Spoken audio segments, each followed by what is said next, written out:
So in today's episode, I got Mahmoud Sebie. We had an amazing talk. You guys are going to find out about how the Olympian mindset works, basically how you segue in from an Olympian, world class, to an entrepreneur, and now being an advocate, and now also jumping into the world of MMA, business, entrepreneur. You guys are going to get a lot of gems from this one, and he is a world class person. It was an honor to have him. And check out this podcast with Mahmoud Sebie here at Empire is the Way, all day, every day. Peace. I got forced to stop the sport in 2018 to give me the opportunity in life to compete again last year. It was beautiful. You are an Olympian. I mean, how does that make you feel? How does that? If someone become Olympian or become Olympic medalist, I can also.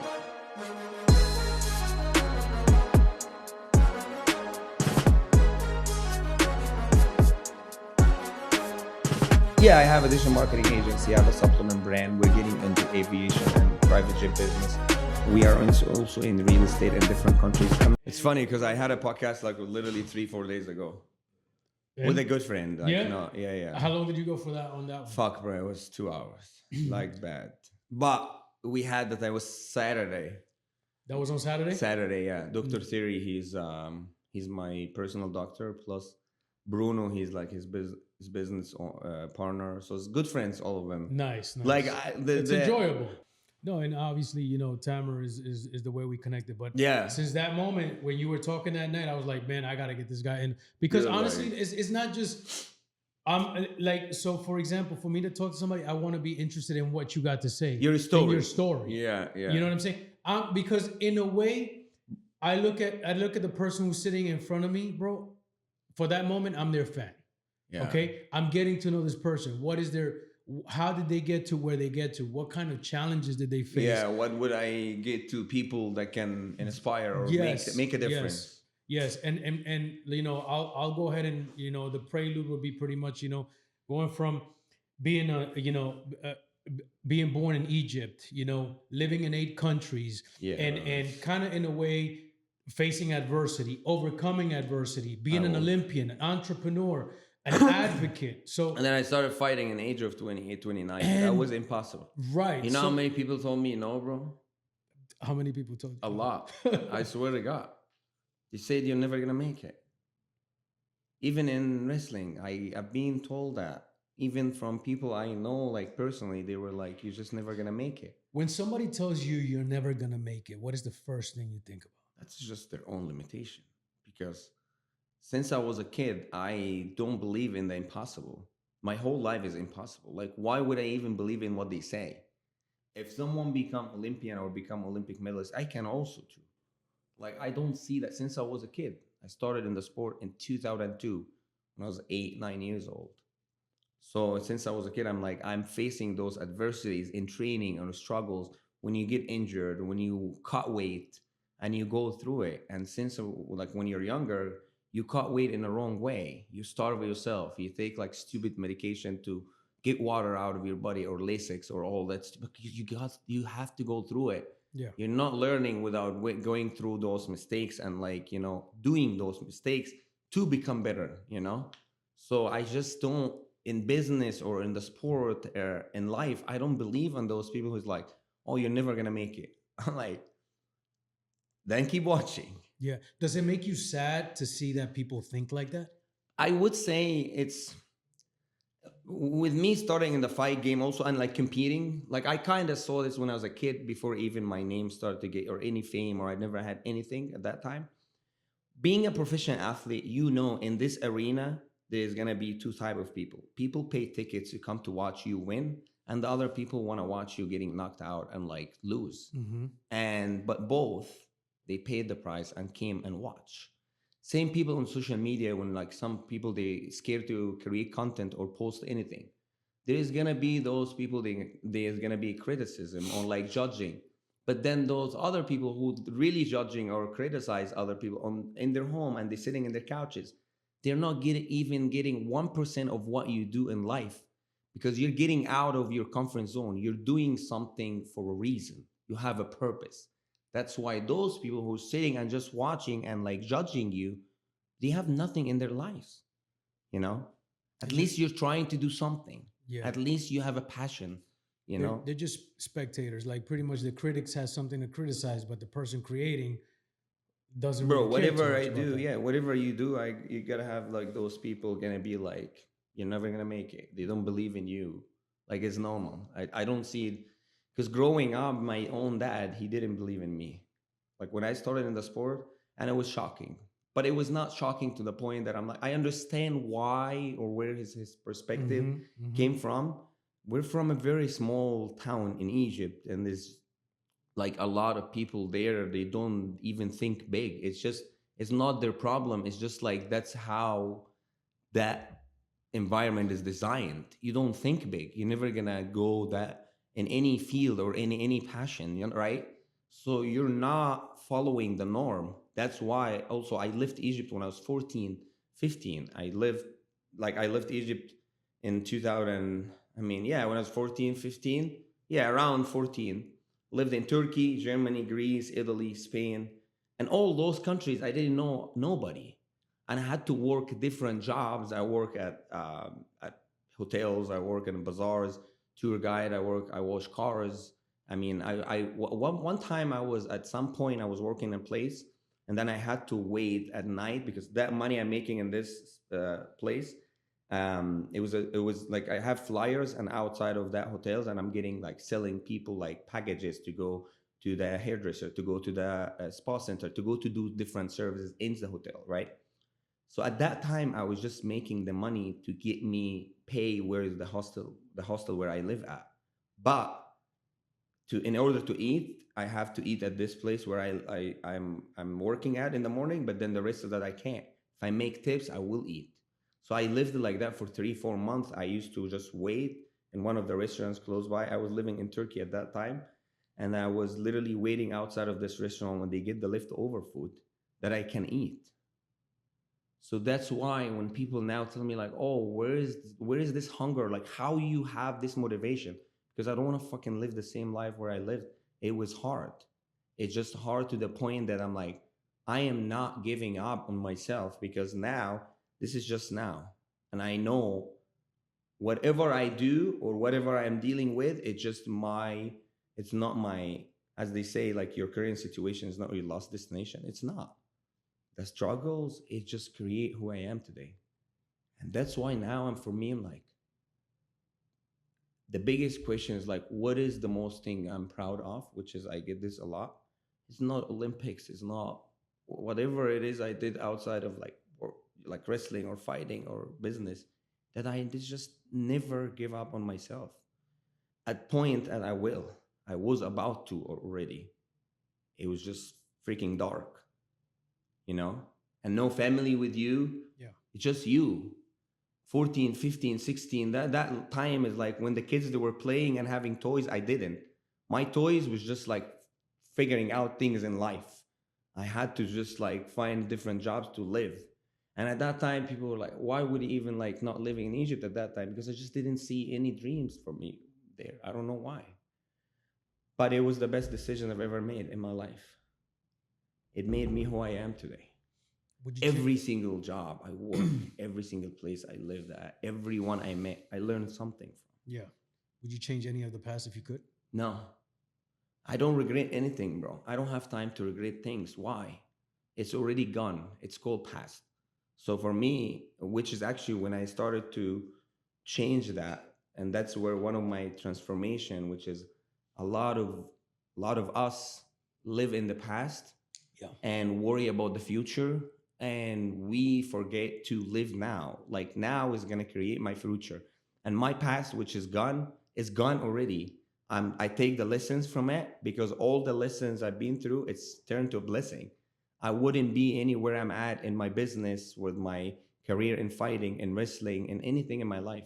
I wouldn't be anywhere I'm at anywhere if I don't have that past. If God didn't give me those difficulties or those challenges. Absolutely. It's not. Yeah. You know, there's always sacrifices. Like in fighting or wrestling, you will never become one of the best in the world in whatever you do without the sacrifice. Everyone have a different type of sacrifices and different levels. We all tolerate things differently. Yeah. My sacrifices may seem like impossible for other people, but God put you in that place for a reason. Other people, their sacrifices might also seem like nothing for other, but it's just for them. That's the way how that experience make them feel certain ways, and it gives them that lesson in that particular situation. You know? Yeah. Yeah. So That's why it's so important to collect perspectives and travel and see different things, because that's where you oh, kind of traveling? Oh my yeah. God. Yeah. Traveling for me is the best thing I've ever done in my life. So before we get to the traveling, I'm really curious about what was it like growing up in Egypt? Like, Egypt so you is the first 14 years, right? yeah, I lived there until So I mean, if you could just run through, Egypt is because what I see Egypt, I see the pyramids, I see culture, I see past, and I yeah, see yeah. beauty. Yeah, But I see a lot might- of your that- status here like Egyptians. I love mean, it. listen, man, I've probably spent a whole year watching just like documentaries on Egypt. I love so it. I love Egypt that. have my heart. But that's why I'm generally curious about, like, because obviously the country could be corrupt and stuff like that, but the country itself growing up, It's what was it beautiful. like? Egypt is a beautiful country, and with whatever happened in government wise, is like it happens in a lot of governments. Without getting into details with that, Egypt is a beautiful country. When I was there at that time, I missed those times when I was like 8 years old, 9 years old, not worry about anything, just leaving school and just go to train and waiting the next day to go show up to training, in a very small town. Like people not worry about tomorrow because What for is the them, name? What is the name of the town? Birkat al-Saba. Brick and Saba. Birkat al-Saba al-Munufiyya. Is that close This to is Cairo? where I'm from. No, it's like an hour away. An hour away. Yeah, it's like more like countryside. Oh, nice. That's nice, where they nice. call it countryside, Yeah, dope. So Super at that simple, time, humble. very simple, bro. Yeah. People, they literally have their farms, they have their own food. Like they're literally living a very simple life.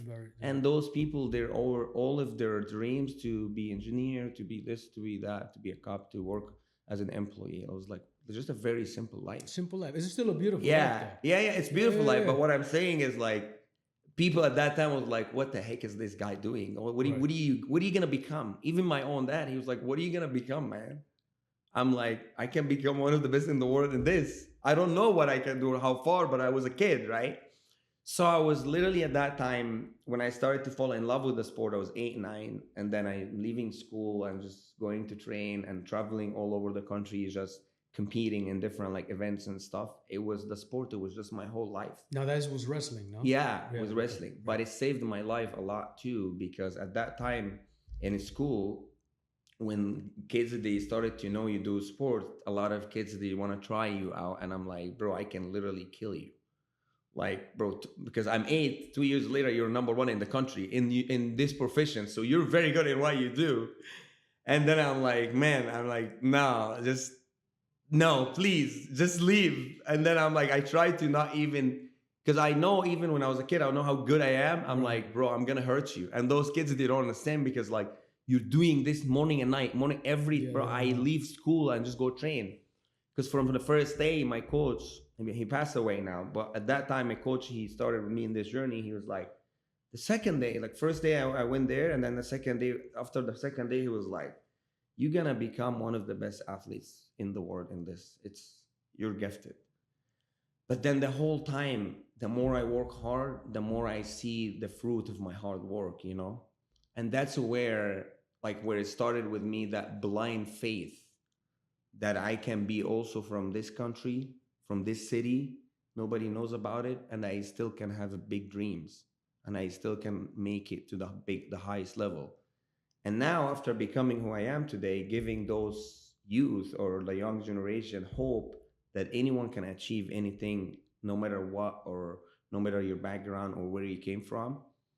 It's just, people now, even sometimes they don't believe where is this city, the one I told you, Birkat al-Saba al-Munufiyya, because it's just, you don't look like them, you don't talk like them, you don't dress like them. Like, it's just they can't swallow it. You know what I'm saying? Yeah, it's too. You make the impossible possible. Yeah, you make the impossible possible. Like you're, like, no, there is no way. Especially now after even with me now in my career, I'm not even 1%, like 10% of where I'm gonna be in my career. I didn't even hit my prime yet. But in this age, as 32 years old now in the sport, if I'm in Egypt or in Middle East, like they will tell you you're old. Like you're old. This is just the way how they see it, the way how they think. But also living here and having like the environment around me, and everyone is pushing you to be better every day, and everyone want to see you win. And also people not, they don't limit their, like, there is no limitation of what you can achieve, where Yeah. you can, you know, go. Is that something that you find just because it's America, or just anywhere in the world you're finding? It's I would say here is more people here dream big. Like I would see somebody from small city dreaming big to can become one of the best in the world in whatever, any profession. I see that. You know, with this generation also, I think is for the past 5 years or 10 years, I think is the, like teenager, we have the highest ratio of teenager millionaires now in the world. Like it never happened like that. Yeah. Never been like that. But why? Because of cryptocurrency, because of investment, because of TikTok shop, because of Amazon, because of different like e-commerce and like different like opportunities. Yeah, different technologies, and it's just everything is just and so everyone abundant. is just taking advantage, which is you should. It's an abundance, but we do have first world problems because of it. Yeah. But aside from that, you're a person who's action based. You've gotten it all through like hard work. So Yeah, I never had anything, like thanks God, I never had anything handed to me, which is sometimes a lot of people who doesn't follow you for long, or they don't know for a long time, they just think you're just a rich kid. Yeah, I mean, you pray for a hard you pray for the challenges for a hard life, so you could become the best you could be within that life, right? And I don't shy away from those challenges. Yeah. Like I learned to just face it. Just face it. Yeah. What's gonna happen? You're not gonna die. Is that why you don't like to be in a comfort zone? I hate comfort. I can't be comfortable, bro. Like every single day I had to go through something that it makes me uncomfortable.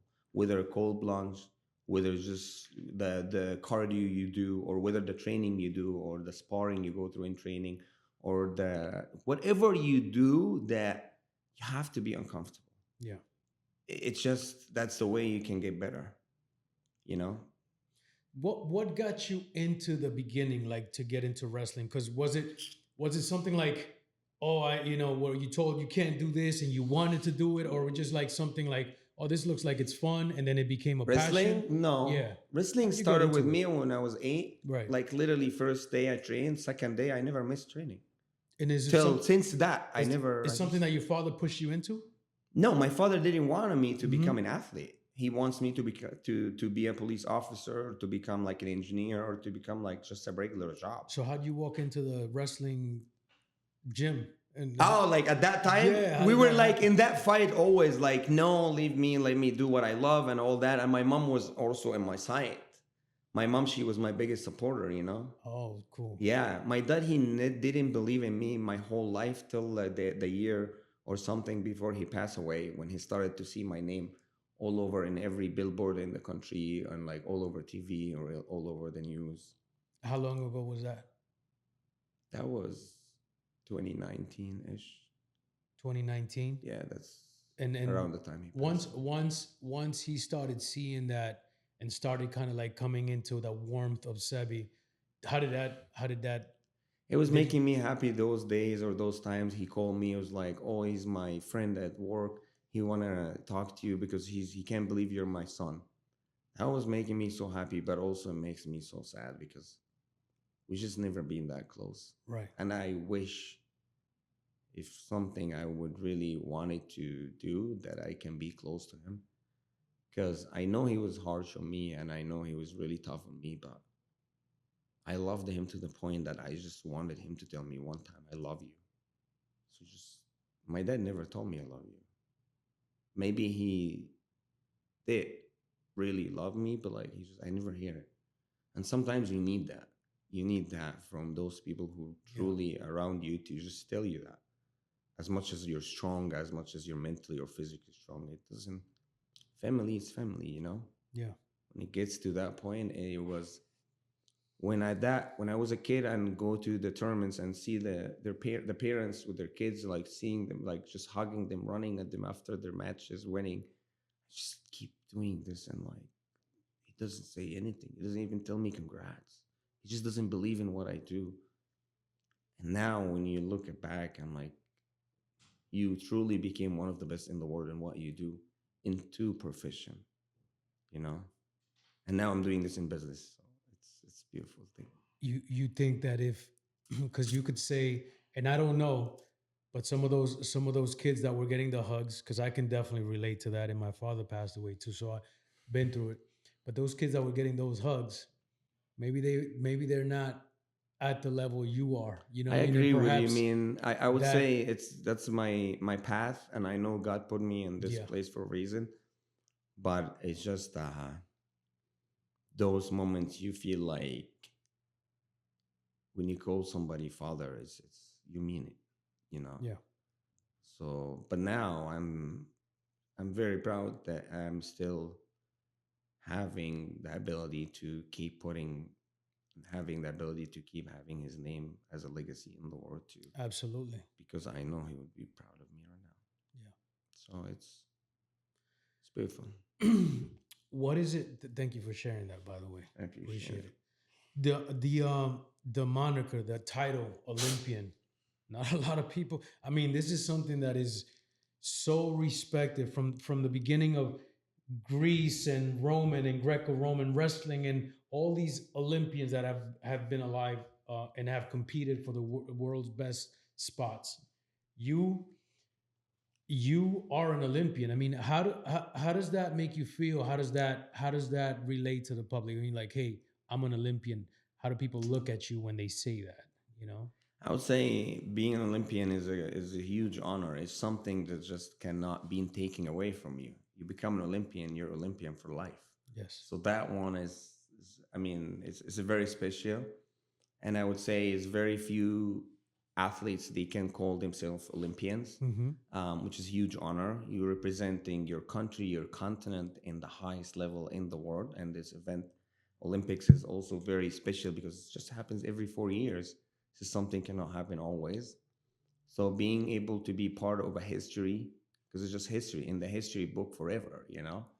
So with the Olympics, it's a huge honor because you're not just representing your country, you're representing your country, your people, your family, the hard work you've done, and in the highest stage in the world, you know. So with the Olympics, you compete the best guys in the world, for example, top five, and the best two guys in every continent in Pan American Championship, European and Asia and Africa, the best guys in the world in every category, every weight division. So pretty much you have 15, 16 spot in each weight. And this happens every 4 years. So imagine the amount of competition for only 16 spot in the Olympics. So you have to be the best 16 guys in the world in what you do to be able to compete in that. Literally, 2 people out of 1 billion can only make that. Yeah, spot. because it's like That's fucking nuts. from 7 point something billion people. Like Holy shit! This is 8 billion. it's people, crazy. 16 Only people. 16 That's people. nuts. Can you imagine? So I mean, it's crazy. that's why I'm like, and the dedication, like in wrestling or any combat sports, you don't train just to train. No, you're training this thing morning and night, training 6 days a week. Like with wrestling, for example, we will be in training camp or competing in January. You're in Germany, Slovenia. Then the next month you're in Hungary. You back to the country. Then you go to compete in like continental, and then you back again. You have World Championship. You back. There is Grand Prix or World Ranking. There is always something. With wrestling, is the volume of the tournaments is so high, and you compete with guys like the best guys in the world in each country. Because when you travel to represent your country in a world stage, let's say a continental, for example, which is European, Pan American, African Championship, Asian Championship, all the continental, right? Then you have the Grand Prix, which is tournaments that is like best guys in the world go compete there, you know, because it's a Grand Prix. It's called Grand Prix because there's a prize money. Like you make gold, silver, bronze, you make 20K, 15, 10. So the best guys, and I'm talking about from, you know, I'm talking about Azerbaijan, Belarus, Russia, Bulgaria, like the best guys in the world in that countries you've never heard Yeah, from. like countries you never heard all of. they do is compete. Bro, right? all the majority of those countries, some of them, they literally dedicated to the game to the point Right. that they do nothing in their lives, morning training, afternoon. That's what Right. they do. Is that why like a person like Khabib was so Yeah, strong because and so- Dagestan is more like it's a mountain area, bro. These guys, they're very dedicated, the most dedicated That's all guys they you do. will see in your life. You know, Yes. because I met a lot of them, and I trained with some of the guys from Khabib's team. Mhm. Bro, it's just the most dedicated guys you can ever meet. In their training, outside of their training, their mindset is locked in. There is no going out Saturdays, Sundays, like the weekends, or the no drinking, no alcohol, nothing of that Yeah. existing. Yeah. Just that's not how you're gonna beat these guys. Yeah, this Can't, is you know. it's- But those dedication, we also had this also from wrestling. That's why Khabib mentioned it, and a lot of the guys I mentioned. Wrestling is a different breed, bro. yeah, because now okay, Olympic wrestling, top in the world. We mentioned 16 people out of 8 billion. Yeah. Which is like the 0.00001%. But the transition from wrestling into now MMA, UFC, like we were talking about a little bit prior, it seems like it's a different monster coming into the Yeah. UFC because that background is so complete and so strong Yeah. that when you adapt it to UFC, it just becomes a different animal. To right? Like, MMA, is yeah, that- because to UFC is MMA, another right. organization. Yeah, to MMA. I'm sorry. I would say Right. when I started, it was the first year was a little bit harder because you came from a nature of sport that there is no punching, no damages, no elbows, no knees. It's different. It's more grappling. Yeah. But that grappling, it has the biggest advantage in mixed martial arts, which is in MMA. But my biggest challenge in the beginning, you're not getting used to get hit in the face. That was the biggest challenge at the beginning, to get just comfortable in those situations, getting hit, kicks, blocks, knowing how and understanding the game. Mhm. And it takes time. Till now, I'm learning.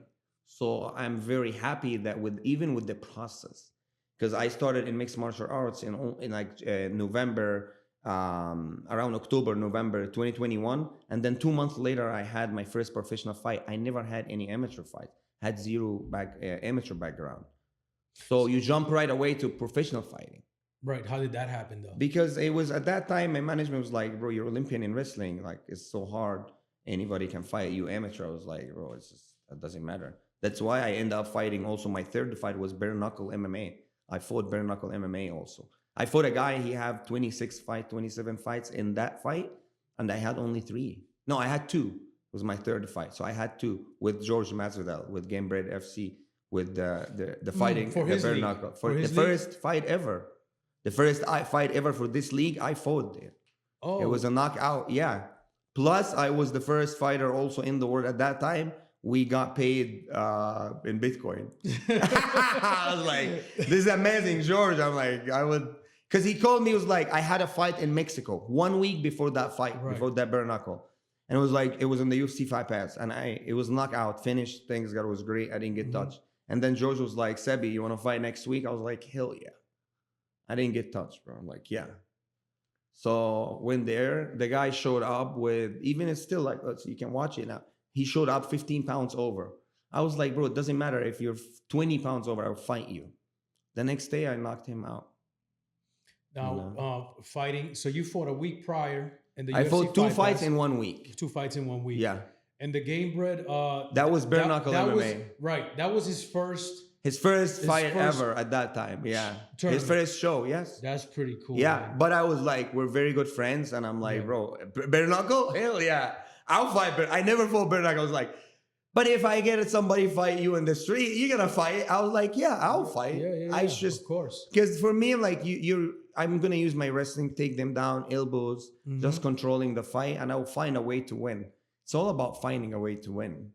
Like I don't see any, like for me, it's like I don't scare, or like I don't shy from challenges. That's why I love what I do.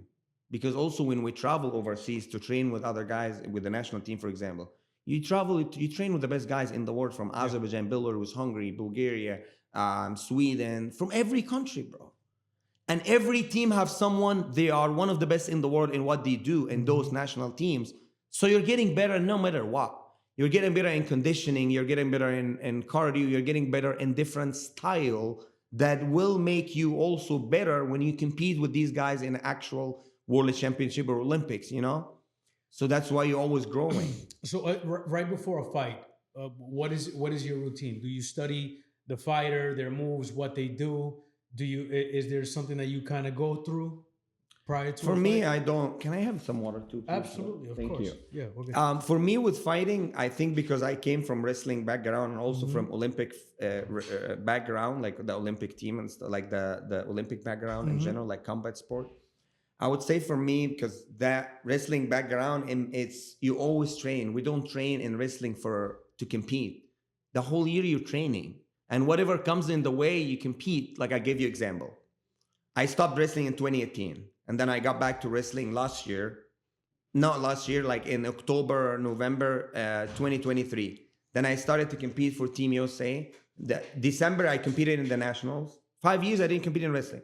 December, I competed in the nationals. January, we competed at the world ranking event in Croatia. I beat two guys there, like one of them world medalist, and the other guy, I made it to the final, like to the semifinal, I mean, in the tournaments. So you're already in the world ranking, was competing for bronze or fifth. Top 3 or 5 guys in the world already. And you compete for 5 years. Then 2 weeks later, you competed again. Went to, we had a camp there in Croatia for 20 days. Then got back to the country. Then another Pan American Championship and the Olympic qualifier in Mexico. And then you're back, camp in Azerbaijan and Turkey. Then back to the country, like non-stop. With wrestling, yes, it's just non-stop. And then after that, the Olympic qualifier. With trials, I mean. With wrestling, it's just non-stop competing. But with fighting, you fight 2 times a year, 3 times a year, 4 times a year. In 2023, I fought 4 fights. You know, like 3 fights in a row. I mean, and 4, yes. So what I'm saying is, with fighting, sometimes with most of the guys, they fight 2 times, 3 times a year. The problem is because majority of the fighters, they train only before they fight. Yeah, they have a camp, a couple of weeks. A lot of the guys, they came from wrestling background and they came from any national team background. They don't train for fights. They train the whole year. Yeah. Because they know everything you do, you're a step ahead in the game, you know? Yeah. So we train like, let's say you have a fight in 4 months. You're still training now. You're not just missing training. Like today, for example, I train in the morning and I have training right after here. And it's still not gonna change if I have a fight tomorrow or I have a fight in 2 weeks. Yeah. It's just like you're top tier. Because at you all know, times. like I'm not doing this for a year. I'm doing this to be the best in it. So if I invest every single day and I sacrifice to do things I hate to do, I hate to go through hell in training. I hate to be in like injuries with like fighting, because injuries are just crazy a lot. Mentally too, it's so hard. But I choose to do that. So if I do it, I want to become the best in it. Yeah. So I'm gonna do every single thing in my day to be better in this profession. Yeah, that's the Olympian mindset, man. Like 100%. There's no other way, bro. Yeah. You can't. I don't think you will become any better if you have any other way of thinking. Like, it can't. Do you think that every person who's ever been to the Olympics, who is an Olympian, thinks the same way, specifically because they're just constantly on go mode and everything they do, or is it just because look, bro? I would tell you, you know. I've seen Olympians, they become really successful in businesses. I've seen Olympians and my good friends in different sports from different countries, even because I have friends from everywhere in the world, from every country. So some of them, they become super successful in business. Some of them, they become super successful in life with family. It's just what you want to pursue. It's a decision. And if you become one of the best in the world in the sport, you can become one of the best in the world in any profession. Yeah. Because it's a discipline. Absolutely. If I have the discipline to do something or to become something, I can become anything in life. Because it's the hardest thing in life is just discipline. Yeah, you conquered your body and your mind. Bro, it's just, so it can't, it will never work, you know? Yeah. So 14 years old, you're already 6 years doing wrestling. You start traveling to the other countries, spending some time, and obviously going through your hardships. Yeah. But you're still wrestling there, or no? I was just trying to find anywhere that close to where I live just to go train. And with that time where I'm living in Turkey, I started to learn Turkish. I started to make good friends, like make friends when I lived in Germany. Like every country I lived at, I learned whether the language, I make friends, and it just started to just getting better. Yeah. And then you go back to Egypt. No, I didn't go back to Egypt at that time. The only time I went back to Egypt, just one time before the Olympics, and that's it. Because you had an issue in Egypt regarding That was 2018, not even at that 2016 Olympics. right. So Yeah. so at that time you're an Olympian in Egypt, and you have an issue pretty much with, I guess, the way that their 2018, their politics they is when it suspended comes- me. Right. Because I spoke up against the corruption with the federation and stuff. Can you get into that? Like what happened with that a little bit? I just find my name is not existing in the national team anymore, and you're one of the best in the world in the sport, but you can't really speak up, and if you speak up, you go to jail. So Yeah. you don't have a freedom of speech that you can. And the federation, the guys, they are working in the federation. Maybe the ministry of the sport is really good and they wanna help the team, but the guys in the board with the federation, for example, they're corrupted. You get what I'm saying? Yeah, of course. So it's the let's say the president say like do something for those guys, take care of that, support them. But the guys on those table on that board, they're corrupted. So they're not gonna do what the president wants, for example, right? So it's so hard because the guys you're against, they're very powerful. You can't do much. Yeah. And that's why I spoke up, and I spoke up about what happened, and my name went viral at that time in 2018.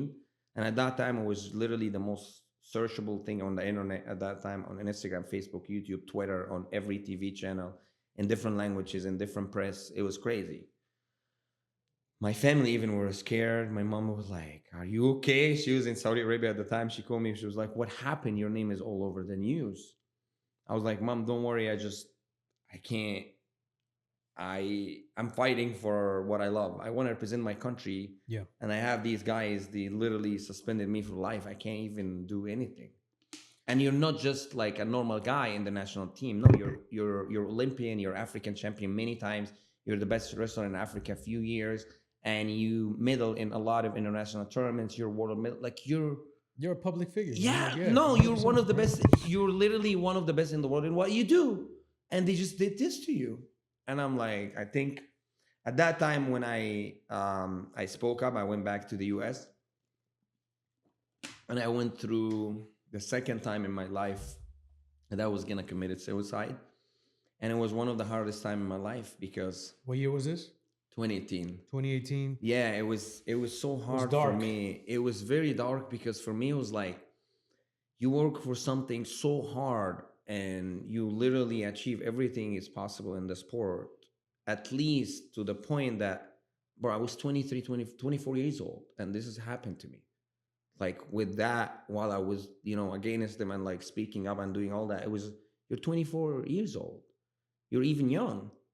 And then they were even saying like you're old and you're this, you're not even what they were saying, like something is funny, eligible to represent the national team. I was like, what, bro? You kidding me? Because you're in the police, you're in the military, and the other guy in the parliament. You know nothing about the sport. Right. I'm in the sport my whole life. Yeah. You know nothing. I'll give you lessons in that. That's the problem. But because it's corrupted, they put these guys and they're like every one of them in different positions. It's just they have nothing. They retire, for example, from military. They retire from the police, or they still working with the police on the military, and they still like in the board. I'm like, bro, they have nothing to do with the sport. Like how? In the US here, when you're like a federation board or like whatever, any government federation, you can't double jobs. Like if you're president of USA Wrestling, for example, you can't be an officer. You can't be, because it's your full-time job. Right. It's a conflict of interest too. Of course. Yeah, And imagine you're a president of a federation now and you're a police officer. You don't like this person, you're going to be like, no, it's just, for sure. and they are above the law. You can't speak up.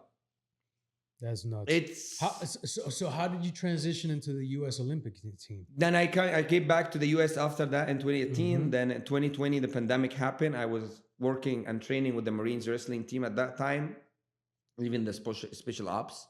I did like a few things with them.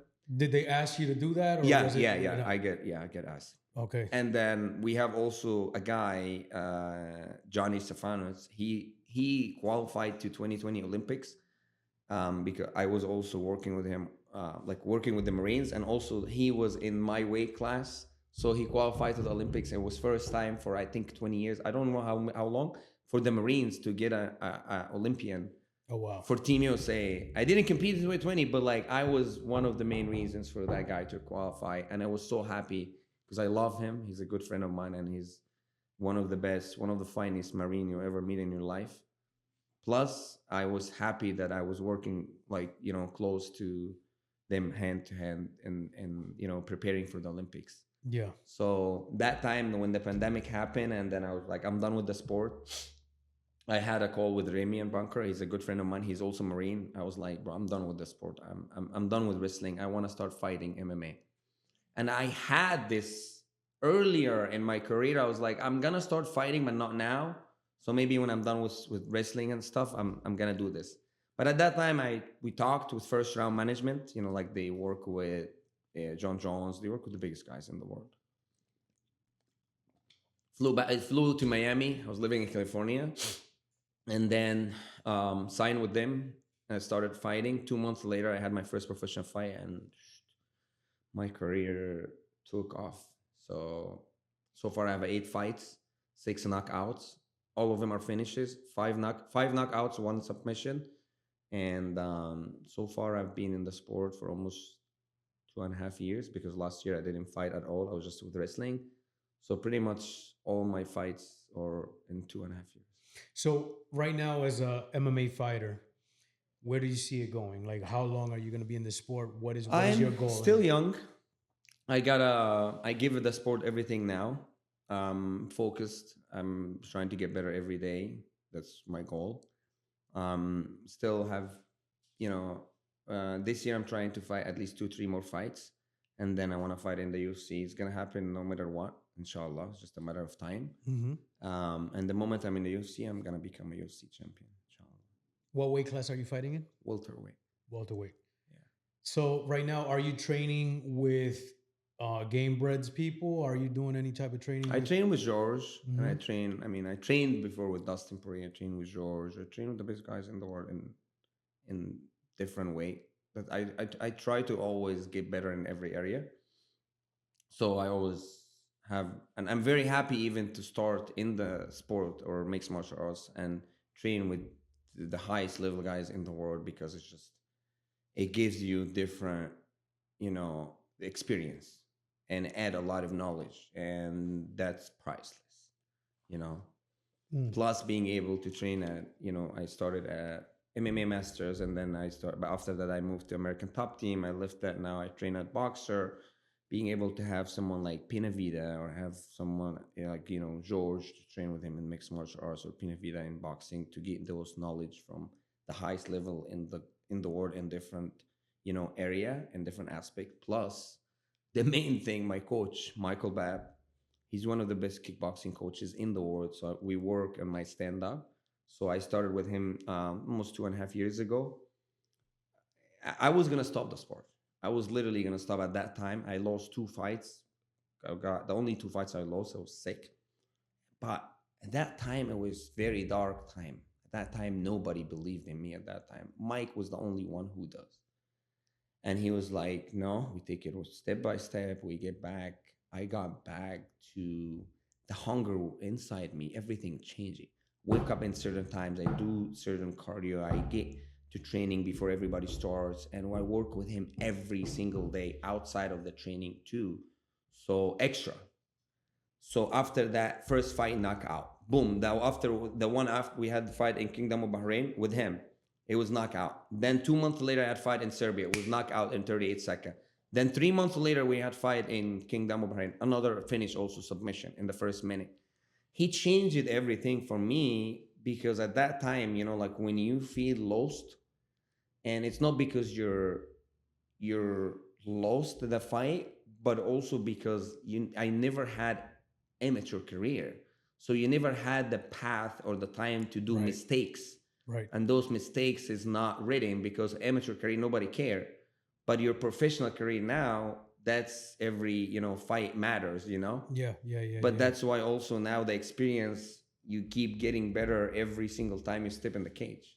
That's why I'm happy with that. You think that it would have been a benefit to have more of an amateur run? It doesn't matter, to be honest, because now I fought in Madison Square Garden. I fought in Mexico. I had fights in Kingdom of Bahrain. I fought in Serbia.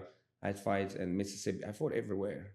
And this is only in 2.5 years. Yeah. So, and yes, I never fought amateur, but the experiences you keep getting in those. I fought bare knuckle MMA. Yeah. Bro, where would I do that? Where did you fight bare knuckle at? Mississippi. It was in Mississippi? Yeah. Yeah. It was in Mississippi. What is your most memorable fight that you can remember out of your career? Serbia fight. That one is. The Serbia? Yeah. No, Serbia fight. That was. Was that a MMA or wrestling? Yeah, mixed martial arts. Mixed martial arts. That fight was really, because it was the biggest gate, and the arena was, I think it was like 34,000. I don't remember the gate, but it was insane. And it was in Stark Arena in Serbia. Is one of the biggest arenas in Balkan countries also. The second one is Madison Square Garden. That was insane because it's history. Of course. Everybody want to fight at MSG. MSG of 100%. So that's already written. So yeah. And the other most memorable is, you mean in wrestling or fighting? In the whole career, man.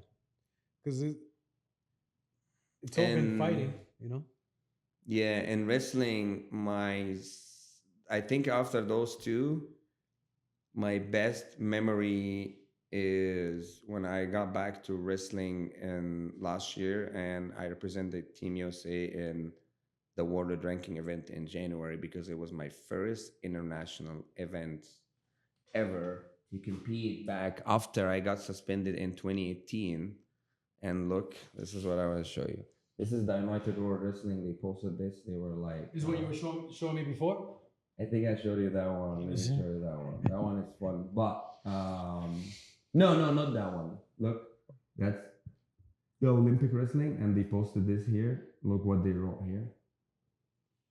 Mahmoud Sebie and the American flag representing... A former African champion, Rio Olympian for Egypt, is now representing the United States. He returns to the mat after 5 years, begins with a win, sir. That one is the world ranking event. That guy is two-time I saw that video. That guy is two-time world medalist. Yeah. Two-time world medalist. That was my first match to get back ever. Yeah. It was shocking for everybody. And did you feel like... It just felt amazing because, bro, I competed in this event. Every single match you have, European champion or world medalist or Olympic medalist, all of them. So you're not competing with just nobody guys. You're competing with the highest in the world, like the best in the world. Yeah. Plus, from being suspended and stopped this, I got forced to stop the sport in 2018. Then for me to give me the opportunity in life to compete again last year, it was beautiful. Whatever money, whatever anything in the world cannot even replace. It's just the feeling of freedom. Yeah. It's something I love to do. And I have the ability to do it over and over again. That was one of my favorite. It's super cool to just come back stronger, represent even a higher tier. Even that time I got back, bro, I tore my MCL, my meniscus 2 months before I competed in that event. Like, I'm not supposed even to compete. How long does that take to heal? It's not healed yet. Even I'm supposed to do surgery. I just did stem cell on my knee, and I'm just dealing with it. I'm not worried about it. I've had different people in the pod, different, one of the doctors is actually called Rustin. He does stem cells in Colombia, and they swear by it, man.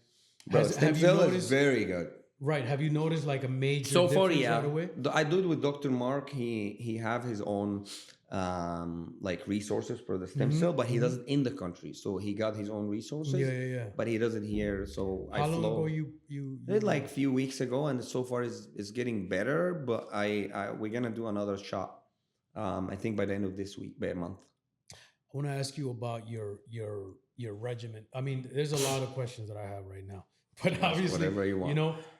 Your right now your regimen. Like, for example, you're a person. Are you consider yourself like a natural athlete? Are you taking supplements? Anything right now that's helping you heal or anything like that? With supplements, like as a professional athlete, everybody takes supplements, but the main supplements any combat athlete, which is majority of combat athlete, they do or take, you have creatine. That's one of the main ones. Creatine, whether you want to gain weight or whether you want to lose weight, whether you want to be in shape, whatever you're doing, creatine is a must. Mm-hmm. For a guy, for a girl, for a woman, for old, anybody, creatine is a must. Number two, you're gonna have also glutamine, which is something for recovery after you finish your workout, Yeah. and all the shit goes out of your body.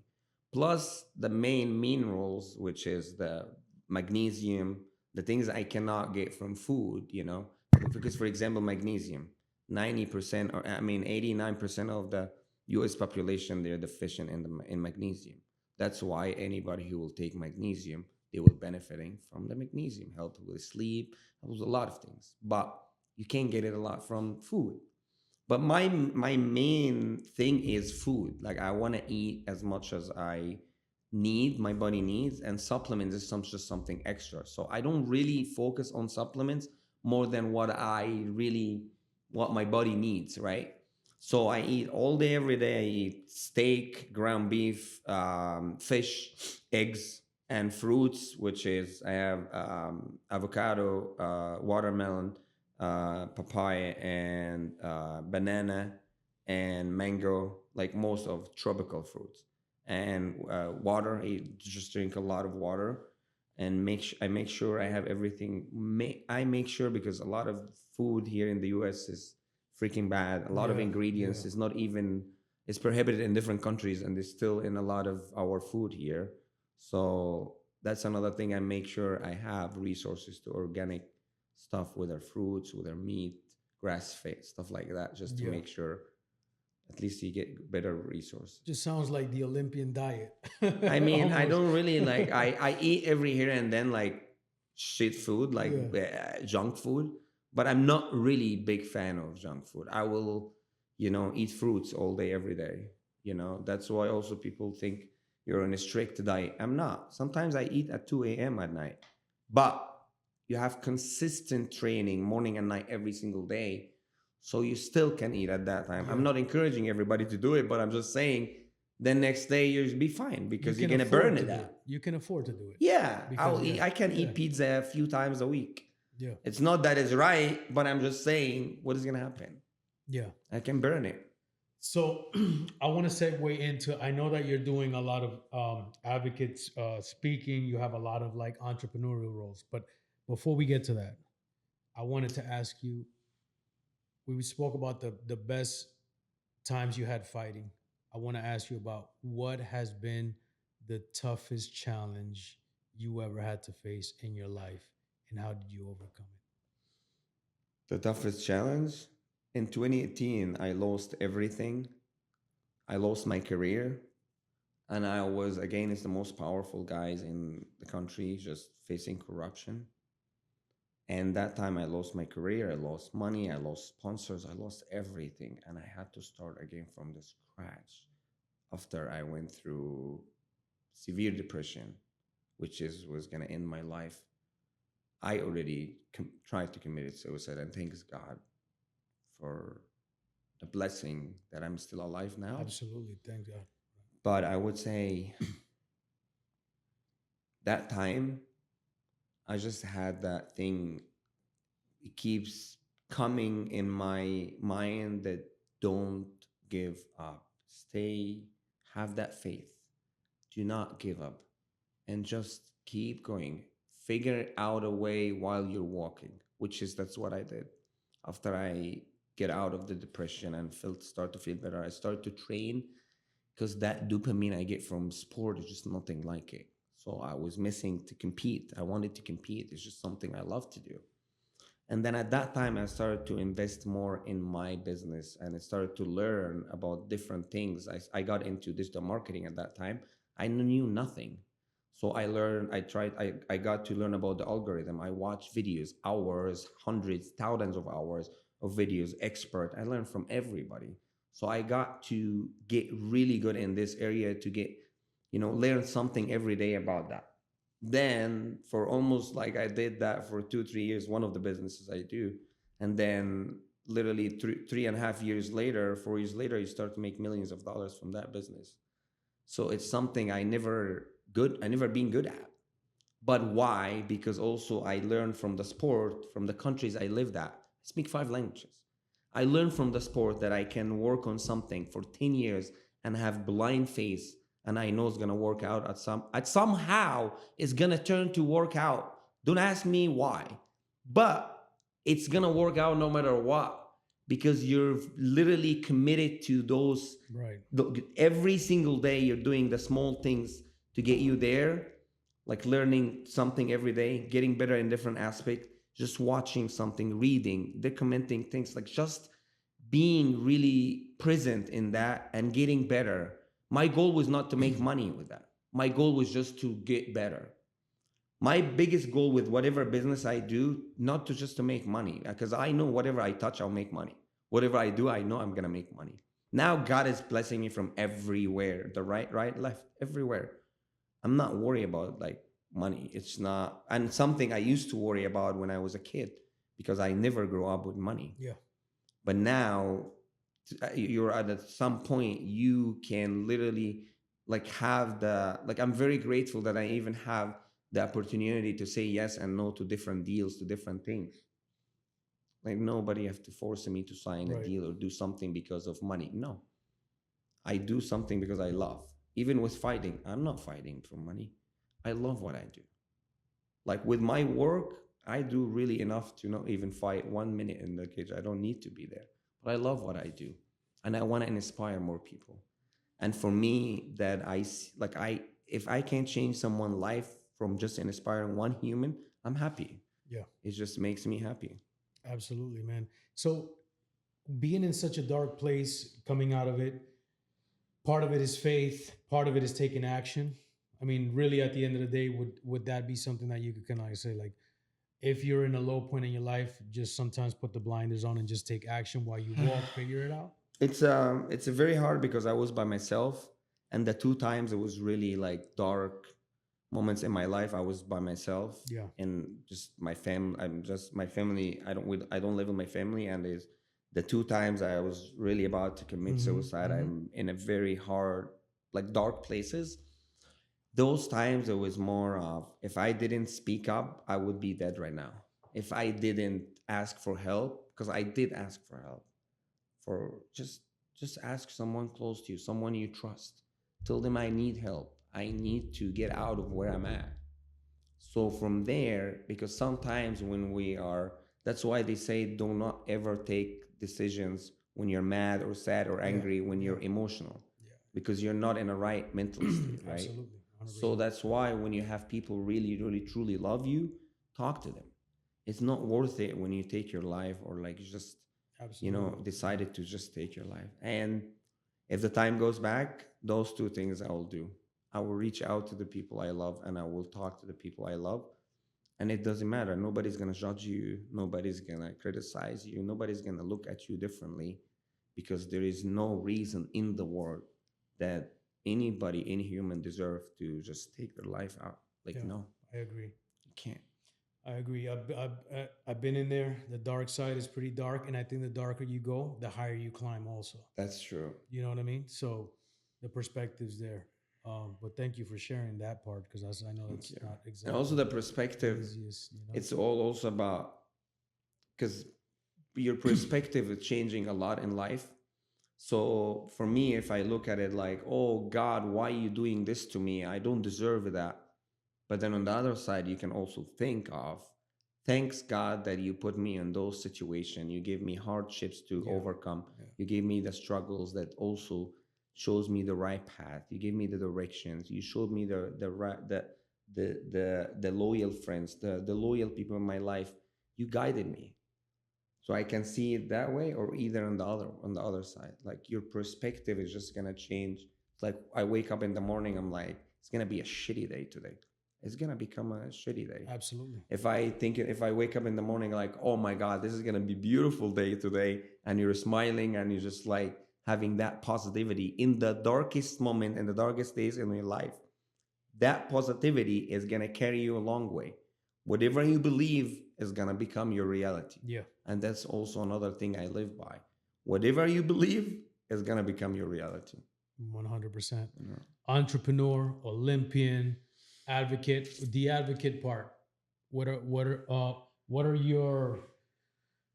you right now? What are your goals in life as far as like that side of it? The I advocate. want to, like, for me, that part, like, my biggest goal in life now to inspire more people, to change people's lives and give people hope, because I've been through things in my life that any human will literally not tolerate. It's just, and that's why I'm very happy and I'm very grateful to be able to overcome those things, to be able even to share it. I never had the gut to open up and talk about things. We didn't grow up like that. Yeah, yeah. So I agree. it's beautiful for me that I'm able to share my story, to able to be confident and like having, I have no, like the thing is for me, I'm like, I have no shame of saying things that I've been through or experiences, because I know I'm sharing it for the higher good, to inspire more people, to give people hope, to share that story, to give that for one person. If one person for me, I save them life, it's my happiness in life.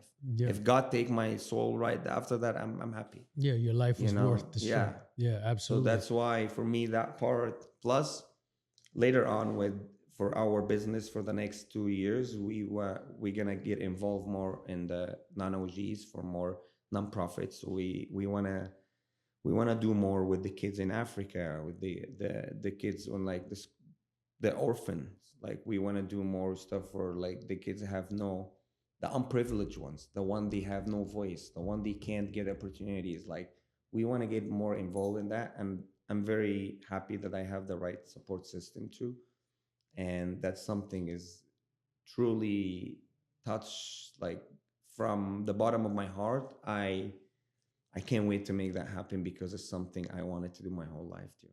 Yeah. I want to be able to give back and help and do it. I'm doing it in a way, but like I want to do it in a way bigger scale, which is globally. That would be something I would love to like understand, and maybe if we Yeah. can help out us, count us in. So Thank you. money, to me, money is just a tool. You know what I mean? It's just a tool, but it's a necessary tool. Right now you're working. Obviously, you're doing your fighting. You're making income sources from all different things, but you also have businesses where you're doing marketing. Where do you see yourself taking that marketing side? Because you're also, I mean, you have an entrepreneurial spirit. So I where are you taking that? we're in few businesses now. Like I have Can a you digital like marketing. disclose some of those? Yeah, I have a digital marketing Mhm. agency. I have a supplement brand. We're getting into aviation and private jet business.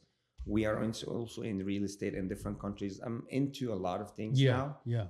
But our main business is now is the digital marketing, because we work with a lot of brands and big companies like from all over the world. We have clients from Dubai, Netherlands, Saudi Arabia, US, like from everywhere. And our team is big now. Like we have our like a lot of our team like in the for different departments. Some of the guys works with us. They live in Thailand, Malaysia, Italy, Spain, Egypt, and different country. International. And that's yeah. why our resources, because we're outsourcing a lot of the services from overseas. So in the same time, like our team is very solid, because we have access to a lot of services, a lot of the companies and our competitors, they don't. That's why we have also higher like return on revenue too. We have like it's digital marketing is one of the most, I would say one of the most moneymaker businesses now. It's not now, but it's been all. Everybody needs marketing. That's Yes, how we look at yes. it. So is somebody, for example, right now, if you have a client that needs marketing, Yeah. what is the like, for example, let's say I need marketing and I'm like, Sebi, I need to do marketing. What is your approach? Do you look at the brand? Do you look at the business? We the do, because individual? marketing What is is- different than, like I would say, marketing and branding is different. So for Mhm. me, what we do is like we have different services in the company. So we do press release, for example, for brands and companies and personal brands. We have also social media management. We have a whole team of video editing. We have also a whole team of web developing and also mobile applications. We do this in the highest level, in the bigger scale. So it depends on what they want and for what is their end goal. Do they want to do they want to do marketing to get sales, or do you want to do marketing for a brand visibility, or do you want to do what do you want? Where is they want to go with the direction? Some companies, some brands or businesses, they do only, for example, they need the PR, press publication, or some brands they want back end social media management to run their social media, or to create content for them, or to involve in the content creation, or to create more, to run ads for them for sales, or for example, like branding and visibility, like different services. And for with their end goal, we can create a plan to see how we can get them there, because we work also with companies and brands. We took them from also like the growth side of social media, from 0 followers to 2, 3, 5, 10, 20 million followers. We work with a lot of brands because I've been doing this for 7 years. How do you find the time to balance all this? I have a good team.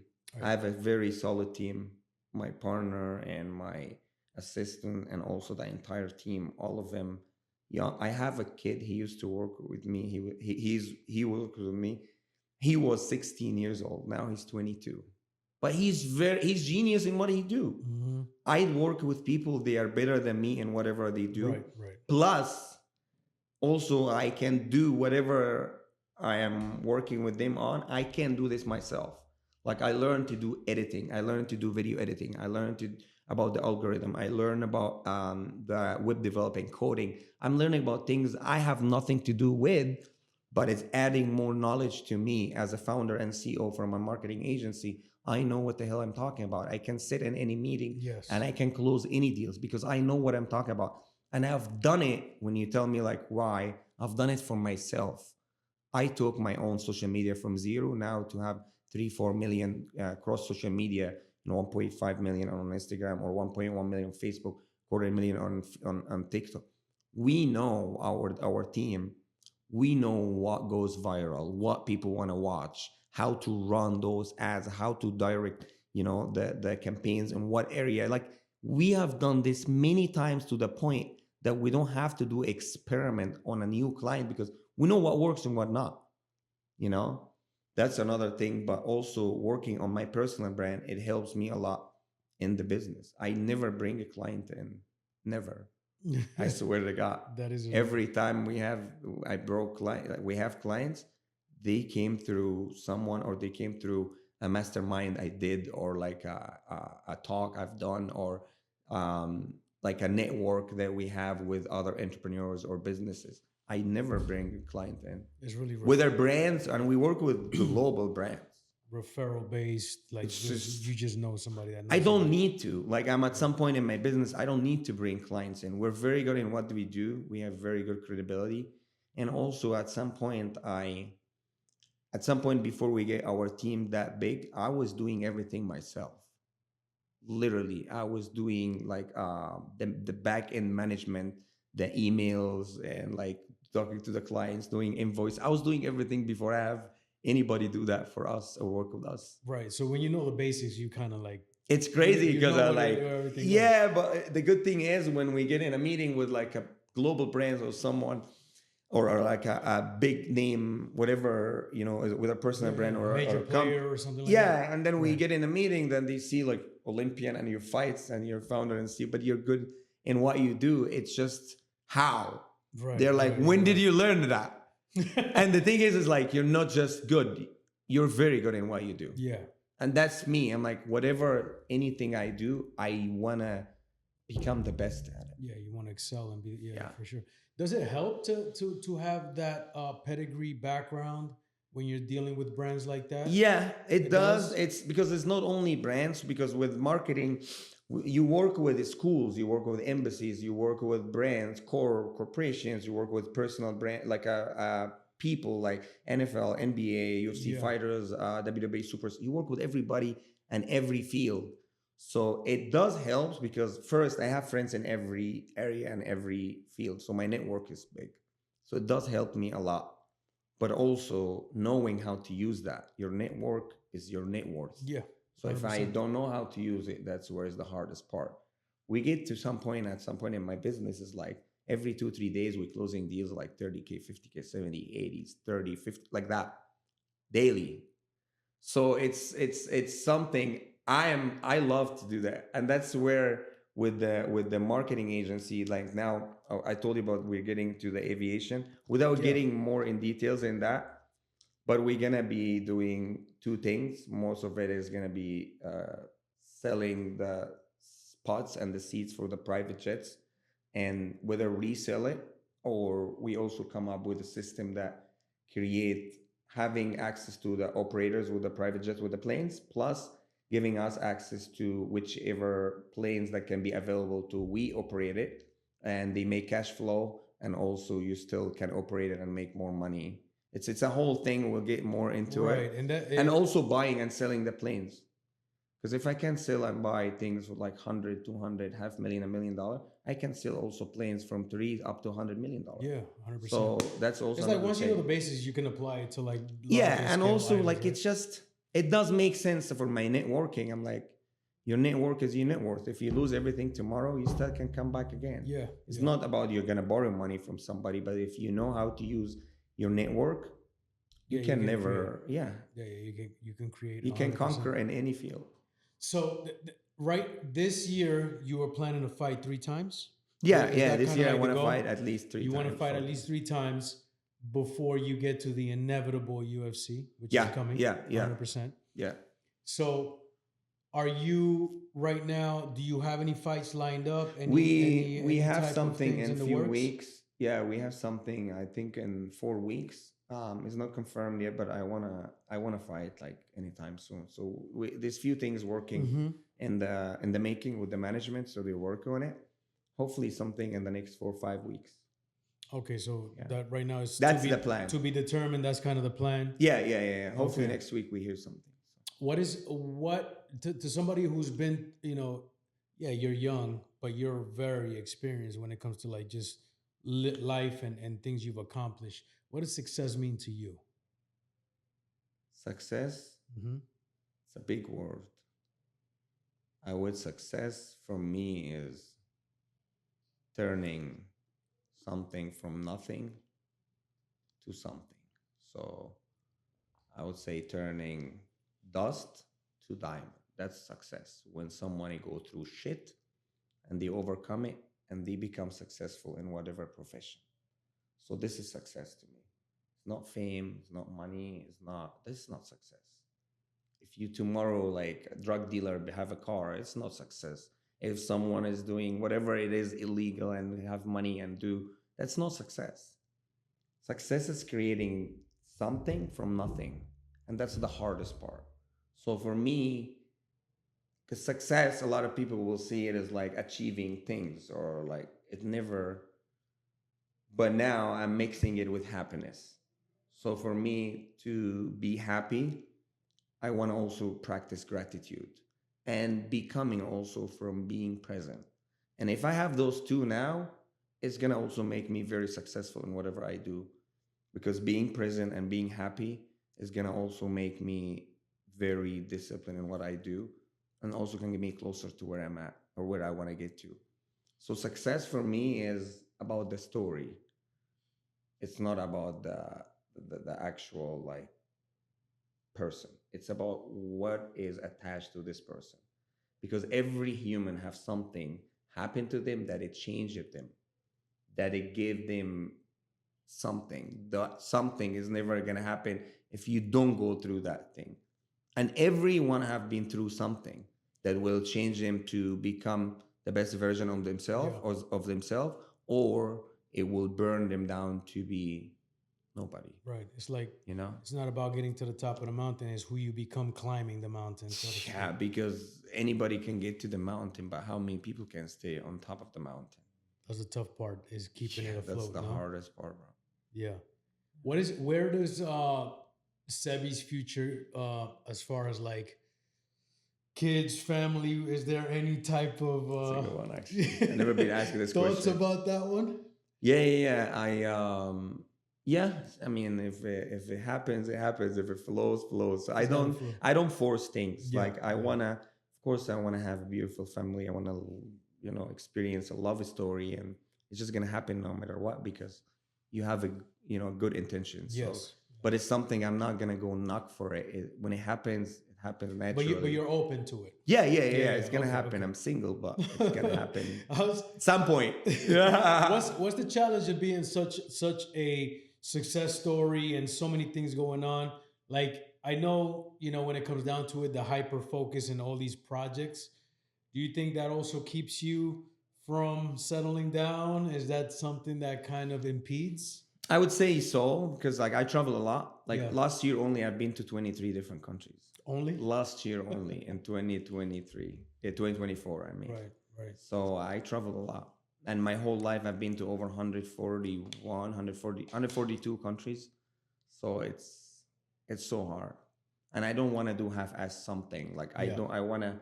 If I'm with somebody, I want to have a partner. I'm not looking for someone to come to cook for me, or just to do something for me, to serve me. No, I'm looking for a partner, someone I share life with. I share memories. I share goals. I share dreams. I share life with.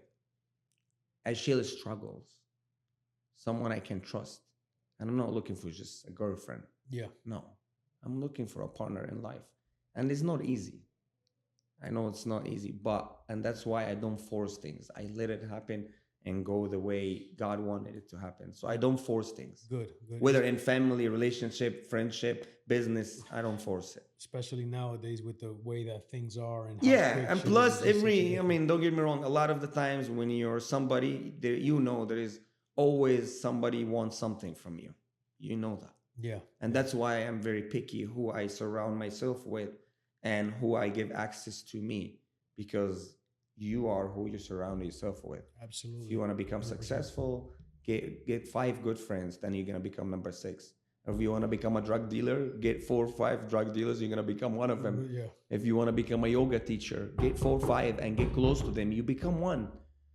So whatever you do, because your diet is not only what you eat, it's also what you watch, what you hear, and what you listen to, and what you who you see every single day. Yeah. So those gonna affect your future. It's gonna affect who you become. It's gonna affect your way of thinking. That's why I make sure I'm now very picky about my circle. If those people, they don't bring me positivity and love and good things, good fit, no, I don't want to get out. Yeah, I tell that one of the things I always say is is it asset or liability? Very simple. Yeah, Is this person going to add to your life or take away? Yeah, because I mean, when you look at it, Right. even your friends, those friends where if they have positivity and they have good genuinity and they're genuine, they're gonna impact you in a positive way. Yes. But if also those people, they're like party, they do that, you're gonna become one of them.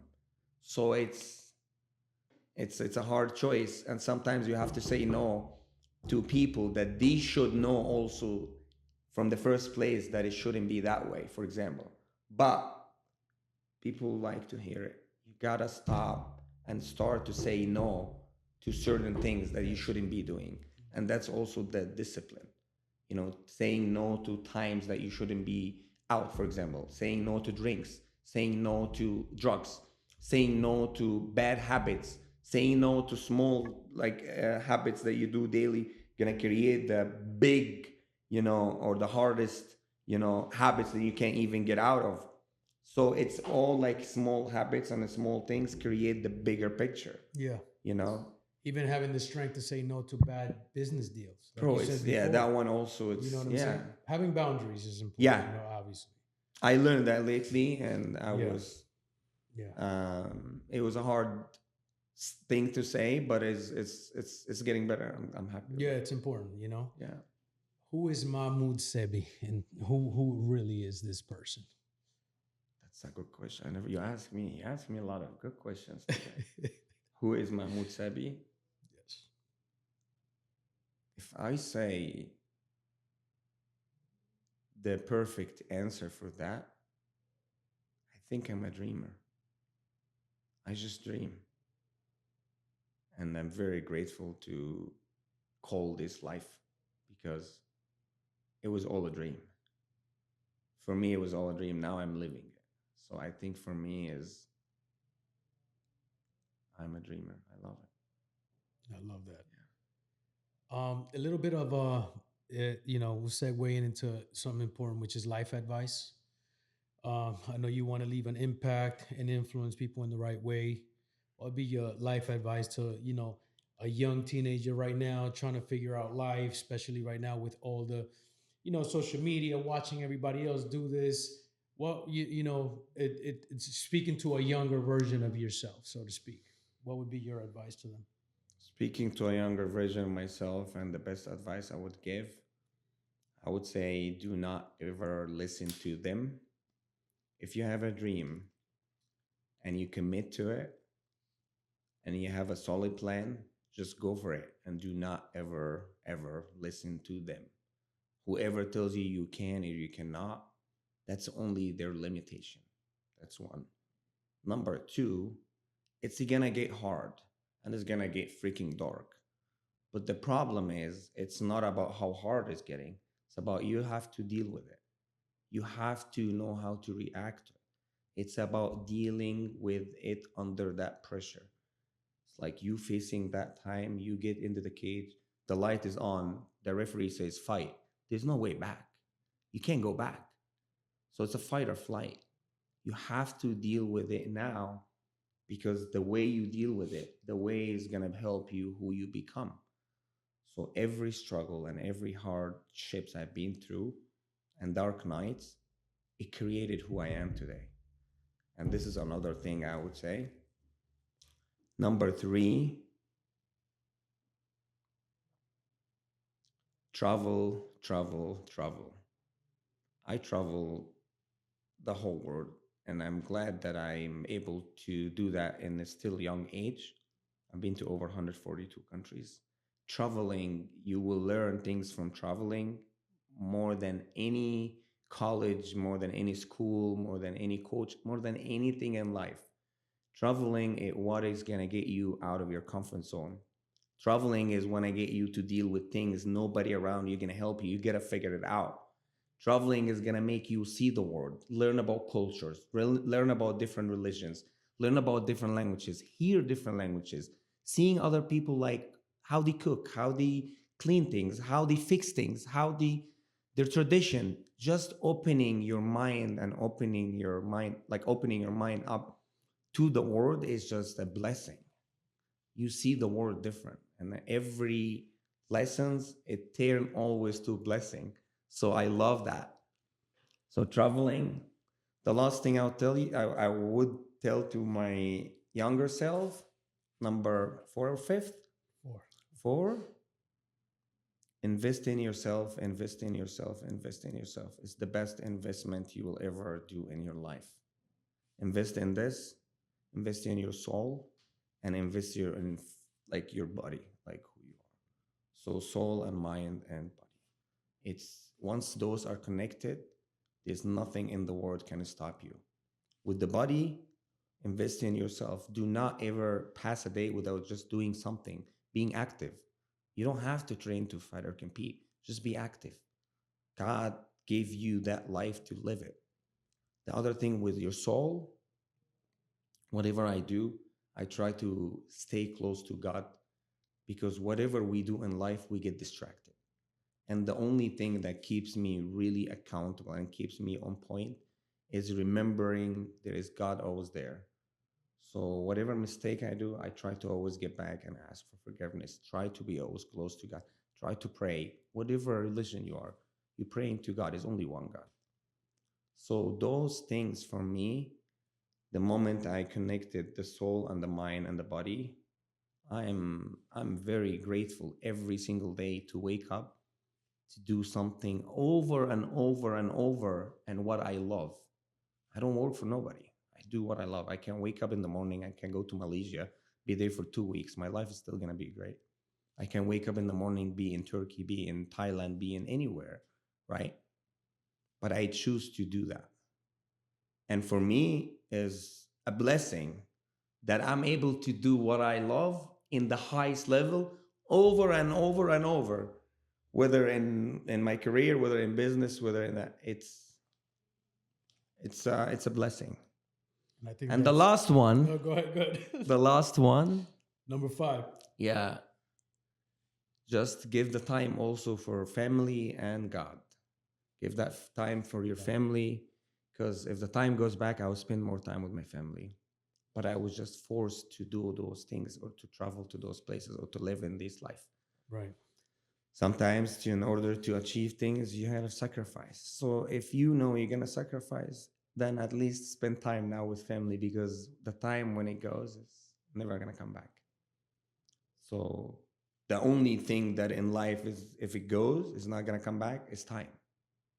Money, you can make money, you can make a lot of money, you can start to make money, you can lose business, make another business. In whatever it is you do, you can't even, like, even if you're married, so God forbid your husband or your wife passed away, you're still gonna get married again. Your girlfriend, you're still gonna have a girlfriend again. Time is not gonna come back. Yeah. You know? So that's another thing. With time, people not use it wisely. When I hear a lot of kids, they sit like freaking 10 hours, like play video games. Like, how? How many 10 hours in your day? Like, how? Like, if you just invest that time in one skill, that's what I see in my sport or in life. Practice, practice, and practice. Whatever you want to get good at, practice it. Practice it. You want to get good in piano, practice it. You want to get good in running, run. You want to get good in fighting, go find a gym and train and get out of your comfort zone. Whatever you want to become, you can. But the more you practice it, the more you learn, and the more you learn, the more you're adding more knowledge, and just they're going to become a second nature. And that's why people, they don't like to be beginners. I am very okay with being humble and learn something and feel stupid. They don't want to feel stupid because you feel stupid when you start something. Yeah. Like, oh my God, how I don't know this piano, right. How I don't know this chess, how I don't know about like fighting, because it's normal. You never did it, but you have to be okay from being that stupid, because you're learning. You're not stupid in a way, you're stupid, but you don't know. You're inexperienced. Yeah. That's why there is coaches, there's teacher, there's Absolutely. that. Yeah. That's another big piece of advice. And I think that pretty much is what Empire is the way about. I love it. Yeah. I mean? It's because you're. And this is badass. Empire. I love this video. It's amazing. Yeah, I know. I would like to just on ending where I know you're filming a series now. You're getting back into YouTube documentary and all that stuff. So for people to find you, first of all, where can they find you personally, and where can they find your business ventures? The personally is gonna be my Instagram and my every platform is Mahmoud Sebie, and my YouTube also still Instagram, the same thing. YouTube, every platform, same name, and every platform we have our account verified. Businesses, we have the link in every one, so it's easy to find. Yeah. And aside from that, I think you dropped some amazing gems. I'm happy to be here. I appreciate your time. I appreciate you have an amazing story, and I would definitely love to maybe down the road once we'll sit again. Get a little, get into other ventures, other fights, and other stories. I definitely would love to catch up and have you again, man. And it's been a complete honor. I really appreciate it, my brother. And thank you again for being a part of the podcast. I appreciate it, brother. Absolutely. Respect, bro. Thank you. For sure.